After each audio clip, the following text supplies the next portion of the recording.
ಓಂ ನಮಃ ಶಿವಾಯ, ಓಂ ನಮಃ ನಾರಾಯಣಾಯ. ಸ್ವಾಮಿ ಕೊರಗಜ್ಜ. ನನ್ನೆಲ್ಲ ಪ್ರೀತಿ ವೀಕ್ಷಕ ಬಂಧುಗಳಿಗೆ ಶಿವಾಯಂ ಕನ್ನಡ ಆಧ್ಯಾತ್ಮಿಕ ಚಾನಲ್ಗೆ ಸ್ವಾಗತ.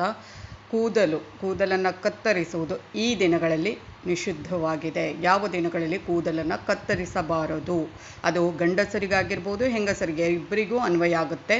ಹಾಗೆಯೇ ಇದು ಗರುಡ ಪುರಾಣದಲ್ಲಿ ಇರುವಂಥ ಉಲ್ಲೇಖ ಕೂಡ. ಅದ್ರ ಬಗ್ಗೆ ಹೇಳ್ತೇನೆ. ಅದಕ್ಕಿಂತ ಮುಂಚೆ ಚಾನಲನ್ನು ನೋಡ್ತಾ ಇದ್ದೀನಿ, ನೀವು ಅವರು ಸಬ್ಸ್ಕ್ರೈಬ್ ಮರ್ತಿದ್ರೆ ದಯವಿಟ್ಟು ಸಬ್ಸ್ಕ್ರೈಬ್ ಮಾಡಿ, ಬೆಲ್ ಐಕಾನ್ ಕ್ಲಿಕ್ ಮಾಡ್ತಾ ಆಲ್ ಅಂತ ಬರ್ತಾನೆ ಕ್ಲಿಕ್ ಮಾಡೋದನ್ನು ಮರಿಬೇಡಿ. ಆಧ್ಯಾತ್ಮಿಕಕ್ಕೆ ಜ್ಯೋತಿಷಕ್ಕೆ ಸಂಬಂಧಪಟ್ಟ ಉಪಯುಕ್ತ ಮಾಹಿತಿ ಇರುವಂಥ ವಿಡಿಯೋವನ್ನು ಹಾಕ್ತಾ ಇರ್ತೇನೆ.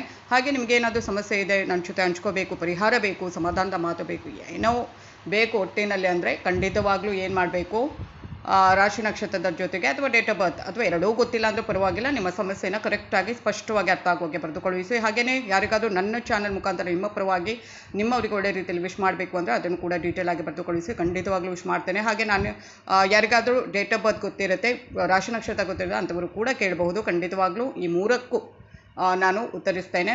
ಹಾಗೆಯೇ ನಾನು ನಿಮ್ಮ ಜೊತೆ ಯಾವತ್ತೂ ಇರ್ತೇನೆ. ನಾನು ನಂಬಿರುವ ಶಿವದೇವರ ಕೊರಗಜ್ಜ ದೇವದ ಆಶೀರ್ವಾದ ನನ್ನೆಲ್ಲ ಪ್ರೀತಿ ವೀಕ್ಷಕ ಬಂಧುಗಳ ಮೇಲೆ ಸದಾ ಇರುತ್ತೆ ಅಂತ ಹೇಳ್ತಾ, ಈ ದಿನಗಳಲ್ಲಿ ಕೂದಲನ್ನು ಕತ್ತರಿಸಬಾರದು. ಇದು ಹೆಣ್ಣು ಮಕ್ಕಳಿಗೂ ಅನ್ವಯಿಸುತ್ತೆ, ಗಂಡು ಮಕ್ಕಳಿಗೂ ಅನ್ವಯಿಸುತ್ತೆ. ಮತ್ತು ಗಂಡು ಮಕ್ಕಳು ಕೂದಲು ಮತ್ತು ಕ್ಷೌರ ಅಂದರೆ ಶೇವಿಂಗ್ ಮಾಡುವುದನ್ನು ಕೂಡ ಈ ದಿನಗಳಲ್ಲಿ ಮಾಡಬಾರ್ದು. ಅದು ಯಾವ ದಿನ ಅಂತ ಹೇಳೋದಾದರೆ ಮಂಗಳವಾರ, ಗುರುವಾರ ಮತ್ತು ಶನಿವಾರ. ಅಂದರೆ ಕೂದಲನ್ನು ಕಟ್ ಮಾಡಬಾರ್ದು, ಕೂದಲನ್ನು ಕತ್ತರಿಸಬಾರ್ದು. ಹೆಣ್ಣು ಮಕ್ಕಳಾಗ್ಬೋದು, ಗಂಡು ಮಕ್ಕಳಾಗ್ಬೋದು. ಮತ್ತು ಈ ದಿನಗಳಲ್ಲಿ ಗಂಡು ಮಕ್ಕಳು ಶೇವ್ ಕೂಡ ಮಾಡಬಾರ್ದು.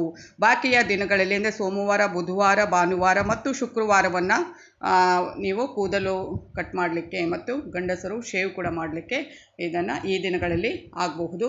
ಬಿಟ್ಟರೆ ಮಂಗಳವಾರ, ಗುರುವಾರ ಮತ್ತು ಶನಿವಾರದಂದು ಯಾವತ್ತೂ ಕೂದಲನ್ನು ಕಟ್ ಮಾಡಿ. ಯಾಕಂದರೆ ಇದು ನಿಮ್ಮ ಆರೋಗ್ಯ ಅಂದರೆ ಆರ್ಥಿಕ ಸಂಕಷ್ಟ ಅಂದರೆ ಈ ಥರ ಎಲ್ಲ ದಿನಗಳು ಅಂದರೆ ನಂಬಿಕೆಯ ಪ್ರಕಾರ ಈ ದಿನಗಳಲ್ಲಿ ಮಾಡಲೇಬಾರದು. ಏನಾದರೂ ಒಂದು ಸಮಸ್ಯೆಗಳು ಬರುವಂಥದ್ದು ಅಂತ ಅರ್ಥ.